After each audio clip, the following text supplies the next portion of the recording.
Ordinary people with limited resources can have an extraordinary impact on the life of others. This was the lesson I learned when I met with 3 remarkable women in Nepal earlier this year. So I was in Nepal with a team from Google to look at the issue of sex trafficking. And we were trying to see if we could build technology-based solutions to address this problem. And in the course of working on this project, I came across these 3 remarkable women, seemingly ordinary, but who had gone on to do something really extraordinary and profound with their lives. So come with me on this journey where I want to introduce you to the first person, Sunita Danwar. In 1995, Sunita Danwar was 14 years old when she was sold into a life of sex slavery and exported from Nepal to a brothel in Mumbai, India. And separated from her family, her sense of safety, a sense of security, she had to service multiple clients every single day. Imagine a scenario like this unfolding in our lives, and no sense of hope for the future. But a year later, in 1996, there was a sense of outrage building up among the international community around this topic of sex slavery. And thanks to that, and thanks to police raid, she, along with a group of girls from Nepal that were forced into this situation, were rescued and brought back to Kathmandu. And they were in this halfway house, these young girls, 14, 15 years old, all melting in a heap of tears, with all sorts of emotions sweeping through them, right? Anger, guilt, shame, and most importantly, already disowned by society and their families. And sitting in the midst of the situation, something shifted inside Sunita. She looked at these girls and said, even if there's no one to stand for us and no one to support us, we can self-organize ourselves. And somehow in her spirit, she found the power to start an organization called Shakti Samoa, which translated in English means the power of community. And in this case, it was power of community fueled by all these women. Shakti could mean feminine energy too. And thus was born this organization. And fast forward to 2015, when I had a chance to spend time with Sunita as well as the rest of the organization. And I was sitting in one of these shelters that they now run, among many, where girls currently rescued from the situation are brought and rehabilitated with education, with healthcare, and building a sense of confidence and life skills to earn a livelihood. And what struck me most when I was talking to some of these girls, 14, 15, 16 years old, who had recently been rescued, was a sense of lightness in them. There was a sense of joy. They were singing, they were dancing, and even the innocent, childlike mischief that we're used to seeing among our sisters and daughters. And I stood there wondering, what is it about the human spirit that allows somebody to go from this kind of trauma and tragedy to really transform their life from inside out? And the answer was what Sunita had constructed around them. First of all, this entire organization is run by women who have been in a similar situation and have been rescued and gone on to build their lives. So for these young girls, they look up and they sense of empathy, identity, and saying, if these women could go from their situation to what they are now, I could do the same. So most of all, what Sunita had created was what I call a sense of hope and the possibilities of what I call the triumph of the human spirit. And this was some of the work that Sunita has been doing with some of these young girls, and I wanted to point out this slide. The next person I want to introduce you to in this journey is Menuka Thapa. So Menuka was the 9th girl in a family of 9 girls that was desperately trying to have a boy in the family. And even when her mother was pregnant, her dad passed away. And because of poverty, she was forced to leave school even though she wanted to continue. And a set of circumstances took her to the big city, Kathmandu, the capital of Nepal, and she ended up on the street.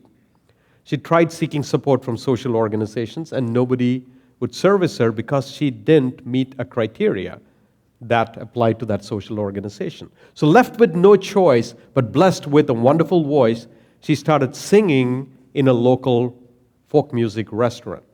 And that put her front and center of a community of women who work in the hospitality industry around Kathmandu. And what she noticed as a young woman was that they were all vulnerable and they were all sometimes preyed upon.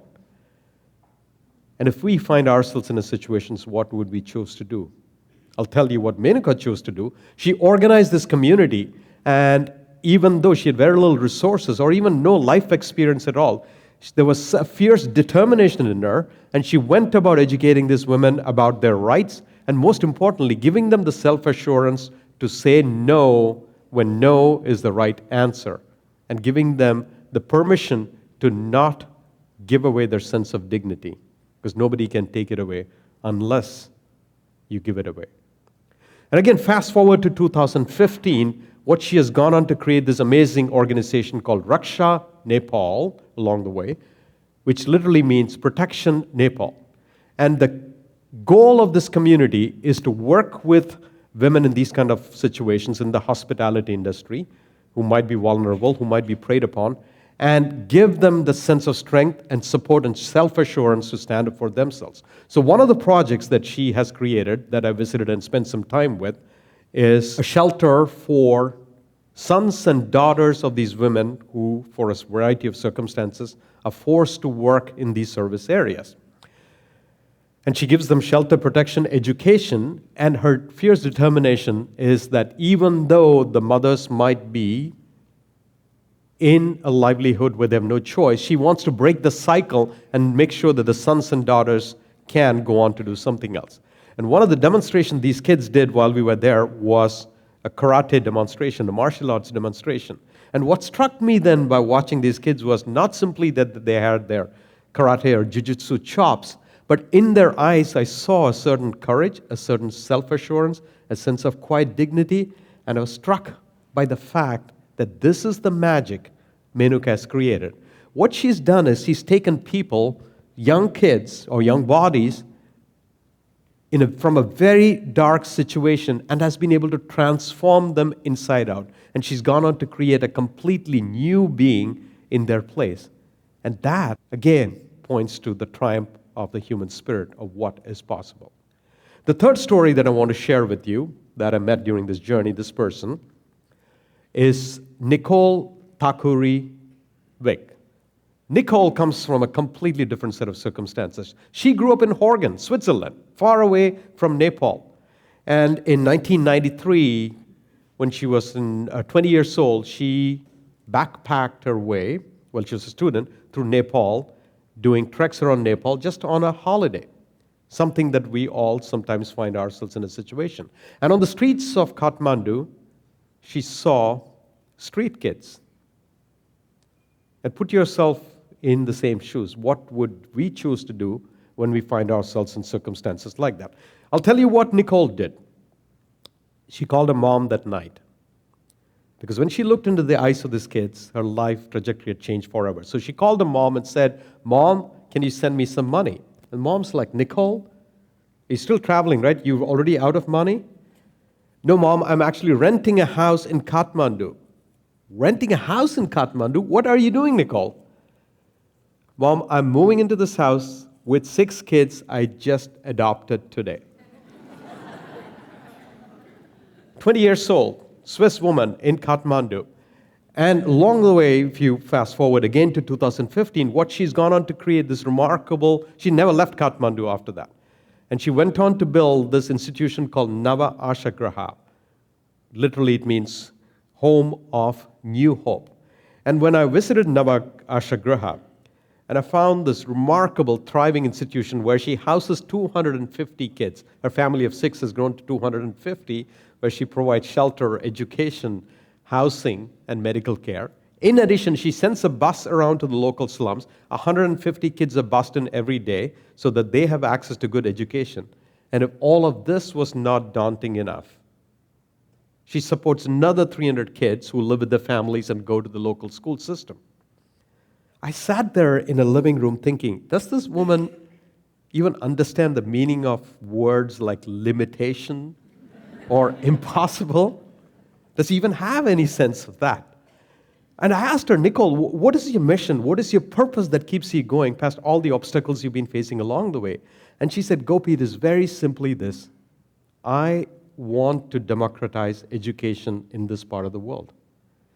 Because in this part of the world, high-quality education is only available for the elite and if you have access to financial resources. And I want to make sure that it's available to every single person, even a street kid. And what is remarkable about these three stories, if you step back and ask, if I ask myself, what is common across all these stories, it is very simply this. All of these three women were young when they started. They had no financial resources, and they were unstoppable. They had this fierce determination. And plus, they had no life experience at all about the problem that they were embarking on. But I'll tell you what else that they shared in common.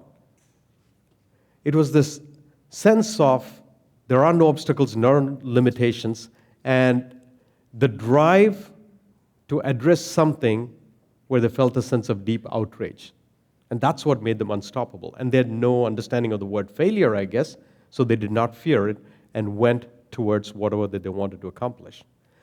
But the basic message that comes across these three stories of seemingly ordinary people having an extraordinary impact is simply, again, the opening message I started with, that ordinary people with limited resources can have an extraordinary impact on the lives of others. So to pause here and think about, so what does this mean for us as a TED community, as a group of people from the Marin community or San Francisco Bay Area community? You are going to hear a set of remarkable speeches that will inspire you and motivate you.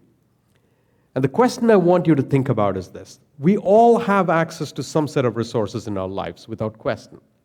And we all have this innate need to work on something that we care deeply about and have an impact. So what will you do to have an extraordinary impact?